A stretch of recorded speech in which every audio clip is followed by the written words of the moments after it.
Greetings, ladies and gentlemen, and welcome to this latest edition of Tales from Outer Space. I hope you enjoy. Story number 1. Antfarm Earth, written by Dr. Blackjack 21. The streets were filled with screams of terror and madness. What few news stations still functioned were proclaiming it the end of times. People had gathered in their houses of worship.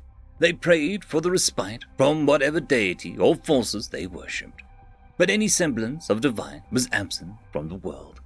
All that remained was a face of living nightmares, seared into the minds of all that had beheld it. All hope of heaven or any peaceful afterlife was gone. Something older and worse than the devil was here to claim what was his. As Othulholon, the changing, devourer of hope, and the ancient god of unwashed socks, felt his, her, its friend smack him, her, it in the back of the head. Looking back, he, she, it could see the displaced of Yazelaware, the ever-chosen, bringer of light and champion of the underappreciated moments. Dude, you've shifted to a plane of existence too close to their own. They can sense you. You know they can't perceive and understand infinite beings like ourselves. You're freaking them out. This is going to be worse than the time you caused the Dark Ages. As Zathulhulan, bringer of despair, the hunger of the dark, and lord of crumbs in the bread, rubbed the back of his, her, its head, and backed a few dimensions of reality away from Earth sheepishly. Sorry, I didn't mean to. I couldn't help it, though. They're just so cute. I mean, look at them. They're fine lives, running around trying to find purpose for existence. They even invented something as pointless as ridiculous as time. Time! The absurdity of it. Yazathawale, the Lord of Hope, guardian of peace, and guard of perfectly ripe fruit, looked down at his, her, its earth farm with a frown. Nah, man, you freaked them out so bad. They're going to war over it, blaming each other for your existence/presence. A bunch of their infinite timelines are going to end with nukes if I don't do something. Ezathulhulan, the hunter of shadows, the essence of hatred, and the lord of mosquito bites, looked at his friend with confusion. But I thought you said that we couldn't interfere with them because of our mere presence drives them insane. What are you going to do? Shaking his head at his friend, Yazethwala, bringer of dreams, lord of inspiration, and singer of cheerful tunes, explained. No, they won't like it, but it's kind of like one of them giving their dog unnecessary vaccinations. They might not understand it or enjoy it at the time, but it's for their own good. You just gotta use a soft touch with them. Much what I mean. With that, Yaswethela, the father of kindness, guardian of eternity, the giver of lucky breaks, phased a few dimensions of reality closer to Earth before speaking to it in a voice surprisingly similar to a person trying to speak with and soothe an extremely stressed animal. Hey there, guys, listen, I don't like to meddle in your affairs too much, but you can't be using nukes like that. You're gonna hurt yourselves if you keep it up. No two people heard the same words spoken that day, but everyone heard them nonetheless, though perhaps it would be more accurate to say they felt the words, seared into their very souls of every man, woman, and child alive. There were many discussions, debates, and even wars fought over the actual phrasing of the words, with entire religions being created or ground into dust accordingly, though not once were nuclear weapons considered, for fear of drawing the attention of the thing that lurked in the deep cosmos to prey upon the sanity of men. Eventually, a truce was struck between several of the more antagonistic factions. An informal ceremony, the newly accepted interpretation of the words, was to be read aloud by the prophet of the new religion born from the ashes of an old. Though a third of the world's population had died in the war of the words, the healing could finally begin. The dignified elderly man unfurled the scroll with a grand flourish and solemnly read aloud, I, the Lord your God, give unto you this, the 11th commandment of salvation. Thou shalt not wield a weapon of the atom against thy neighbor, nor thy enemy. Asulhulan, the laughing god, the champion of smugness, and the voice of I told you so, looked over at his, her, its friend. Hey, soft touch, Yazathwala, the abashed, lord of regret, and the shaker of heads, looked a little embarrassed, but defiant. It's still better than the Dark Ages were. End of story. Story number 2. Raider, written by Mecha Kid. You call me pirate. I prefer privateer. UNS Mako drifted quietly through space. Engines tamped down to a minimum. All systems operations at the lowest possible settings.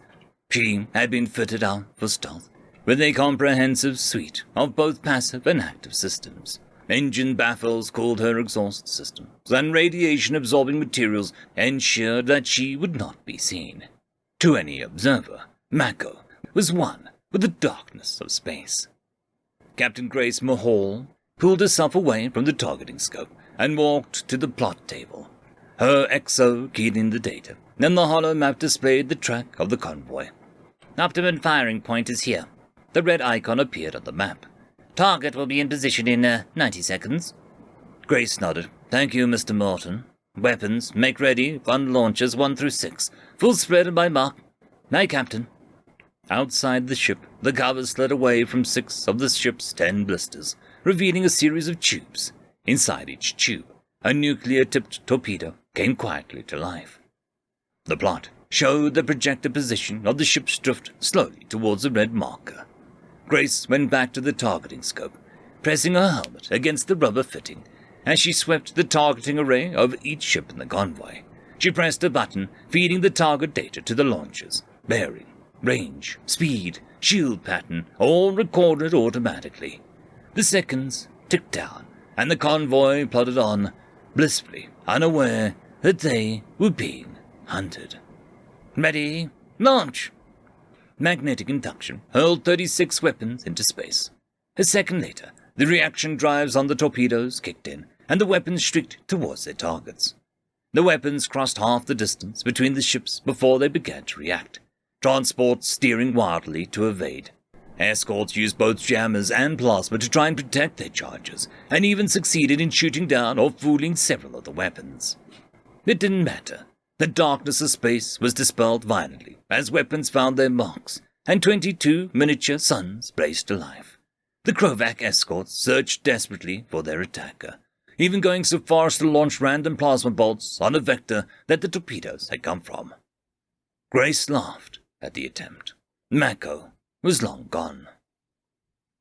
5 days later, UNS Mako drifted near planet Nocturne, deep in the Krovac territory. Quietly, she waited as a Krovac pleasure cruiser climbed out of orbit, heading towards the outer garden worlds. On the bridge, Grace licked her lips and pressed a small red button. 4 SETI manufactured EM mines activated, lashing the pleasure cruiser with ion pulses, blowing out electronics and disabling the ship.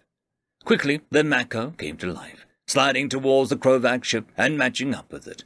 Docking ports were aligned. The human marines forced their way through the airlocks. Trailing behind them, Grace strode with confidence, her red-orange helmet contrasting the green form-fitting armor, mag boots clunking on the floor. Gunfire could be heard up ahead, but resistance was minimal compared to the violence her marines inflicted. In the observation lounge, the marines had gathered the crew and passengers. 2 held the door as Grace stepped through, then stopped on the balcony. "Who's the captain of the ship?" A Krovac stood forward, a black mane framing his scaled face. "Insolent human! How dare you think that you can—" There was a bang like a crack of thunder, and where the Krovac's head once was, there was now empty space. As the body slumped to the floor, everyone else in the room looked up at Grace, her ancient hand cannon still smoking. "May I ask again, who was the captain of the ship?"